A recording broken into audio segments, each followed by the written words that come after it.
dimanapun Anda berada, berjumpa kembali dengan saya Wangnek di WSJ Channel. Kali ini kita sampai di volume yang ke-61. Kita ingin membahas bagaimana tipsnya untuk memberikan feedback yang efektif. Feedback, sebagaimana Anda ketahui, adalah sebuah bentuk umpan balik kepada seseorang atau kepada orang lain, bisa sebagai tim kita, atau bisa sebagai teman kita, atau bisa juga sebagai atasan kita di dalam bekerja. Feedback ini sangat penting karena dari feedback itulah orang bisa belajar. Tetapi jika feedback ini disampaikan tidak dengan cara yang baik atau tidak dengan cara yang proporsional, orang malah balik tidak suka. Orang mengatakan, kenapa saya dijelek-jelekkan? Padahal maksudnya adalah feedback. Jadi yang benar adalah konstruktif feedback, memberikan feedback yang membangun. Nah, bagaimana caranya? Ada 3 tips yang ingin saya berikan.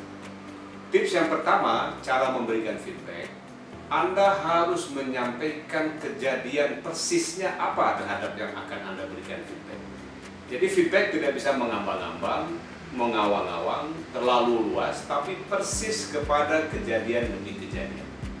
Contoh, misalnya saya ingin berikan feedback kepada anak buah saya yang presentasi kemarin pada hari Senin tentang sesuatu usulan atau proposal yang dibuat.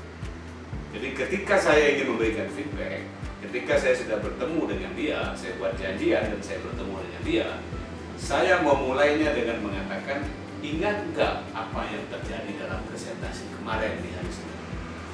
Oh, yang mana ya Pak? Coba ingat nggak?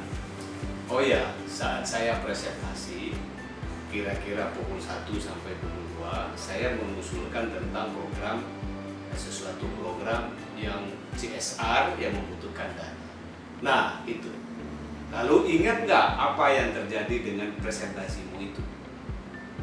Kita minta dia berusaha untuk mengingat, tentu ada hal yang baik, tapi ada hal yang perlu diperbaiki. Ketika Anda mengatakan bahwa program ini sangat penting bagi perusahaan kita. Oh ya, saya ingin. Nah, apa yang terjadi? Nah, lalu dia akan dengan sadar, dengan sukarela, dengan objektif mengatakan, oh iya, saya ketika itu mengatakan ada 2 opsi, tapi saya tidak yakin dengan opsi yang saya berikan itu. Ketika ditanya mana yang lebih baik, saya tidak yakin. Nah, itu. Saya ingin memberikan feedback tentang itu, tentang waktu di mana Anda presentasi, Anda mengusulkan program CSR, ada 2 opsi, namun ketika ditanya opsinya apa atau opsinya mana yang lebih baik, Anda kemarin tidak pas menjawabnya, ragu-ragu menjawabnya, tidak yakin menjawabnya. Nah, langkah yang kedua, tips yang kedua dari saya setelah dia tahu persis apa yang mau kita feedback, lalu kita sampaikan atau kita minta dia untuk berkomentar, kira-kira dengan yang dilakukan kemarin itu, apa dampaknya bagi diri dia sendiri, bagi tim kita, dan bagi organisasi kita. Jadi orang yang diberikan feedback harus paham apa yang dia ucapkan atau apa yang dia lakukan itu berdampak. Berdampak bagi dirinya sendiri, berdampak bagi timnya, berdampak bagi organisasinya, sehingga orang akan dengan mudah untuk mengoreksi diri, tahu dia dampaknya. Bicara kan tidak hanya sekedar bicara. Saya bicara hari ini kan berdampak. Kalau saya salah dalam bicara, saya akan dibully orang. Atau saya kalau menginspirasi, katakanlah begitu dalam bicara, tentu orang akan senang. Nah, itu dampaknya. Nah, kita urai satu-satu. Apa dampaknya terhadap diri Anda kira-kira? Lalu keluarlah jawaban demi jawaban, atau kita menegaskan bahwa dengan tidak ragu, dengan tidak yakin atau dengan ragu-ragu itu, manajemen akan ragu juga. Anda sebenarnya membuat ini atau mengusulkan ini sudah melalui telaah yang betul atau belum. Nah, dia akan ragu atas kualitas diri Anda. Lalu dampaknya bagi tim apa? Bisa jadi dampaknya bagi tim kita ini akan terpending, ini akan tertunda lama, padahal kita mengusulkan sesuatu yang buru-buru. Lalu dampaknya bagi organisasi apa? Jika ini tertunda, masyarakat atau komunitas di sekitar kita masih beranggapan bahwa kita tidak mau untuk memberikan CSR, padahal kita sedang mengusulkan.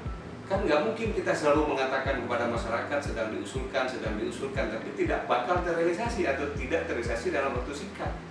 Nah, itulah dampak-dampaknya. Jadi dengan yang Anda katakan kemarin seperti itu berdampak loh, berdampak terhadap diri Anda, terhadap tim, dan terhadap organisasi kita.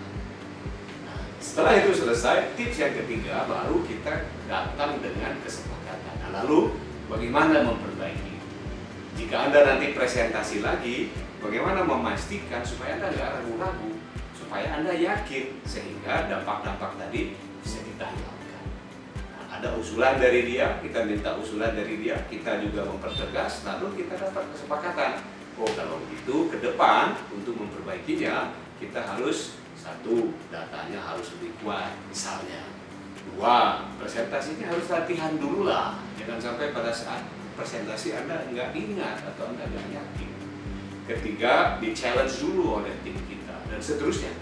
Itu adalah kesepakatan untuk memperbaiki yang kemarin dilakukan sehingga berhasil lebih baik. Nah, itulah sejatinya feedback. Feedback itu diberikan sungguh-sungguh untuk membuat orang bisa belajar dari situ. Dan untuk membangun dia konstruktif feedback, dia bekerja lebih baik lagi. Jadi jangan feedback berupa sumpah serapah. Jangan feedback berupa pengadilan. Kita akan ada ujungnya.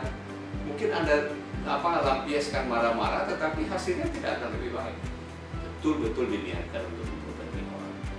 Demikian dari saya, mudah-mudahan bisa membantu Anda. Di balik kesulitan pasti ada kemudahan.